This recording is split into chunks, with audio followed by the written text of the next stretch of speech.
Hello everyone, my name is Jamin. Thanks so much for visiting my channel. In this video, I have a Lenovo Yoga 730. I'm going to show you how to get inside, access your storage.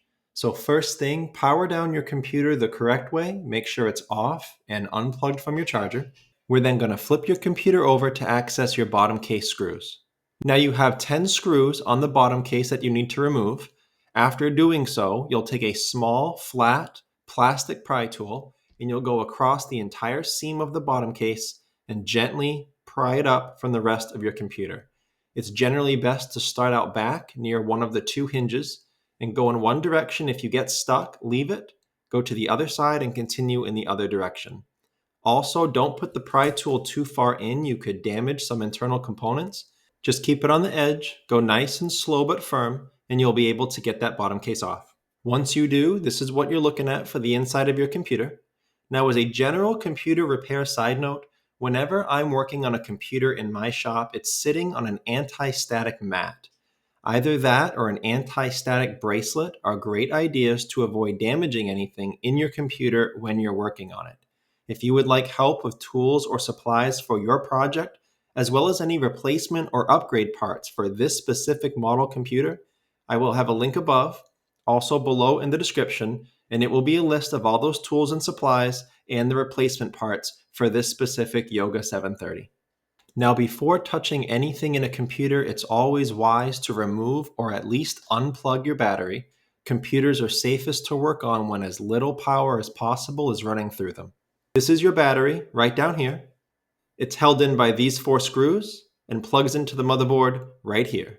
Now, as goes for any cable or wire in a computer, try to avoid pulling on the wire if at all possible. You could damage it or sometimes pull it right out of the plug. So what you want to do, if at all possible, is grab the plug itself and wiggle it out of the motherboard port. Now, in this case, this one didn't have a whole lot of grip on either side, so I did have to grab the wire just a little bit, but I tried to grab it along with the plug and wiggle it out slowly so as not to damage it. Your single storage device is right here near the right hand of my screen. It's a single M.2 slot NVMe PCIe, and this takes the larger 2280 size solid state drives. Now, most of you will have a 500 gigabyte solid state drive in this port. So below in the description in that link I mentioned with all of the replacement and upgrade parts, I will have a 500 gigabyte replacement, but I will also have a terabyte if you're looking to upgrade. I will also have all of the solid state drive spec information below in the description if you're looking for your own replacement. And if you would like to learn more about how hard drives and various kinds of solid state drives differ from each other, there will be a video link below in the description that'll take you on a quick introductory tour and explain how these storage devices work. The way to access this is you would remove this single screw right here on the right. After doing that, you can take the solid state drive out of this port right there. I guess the last thing to mention about this kind of an operation, after installing a new storage device, you most likely will need to install an operating system onto it in order to use your computer. If you would like help with that, there will be 2 video links below in the description. One will show you how to install Windows 10, the other will show you how to install Windows 11. And lastly, if you are replacing a bad drive, but you have data on it that you wish you could save, it is possible in many cases to recover data even from a bad drive. I will have more information about that process below in the description as well.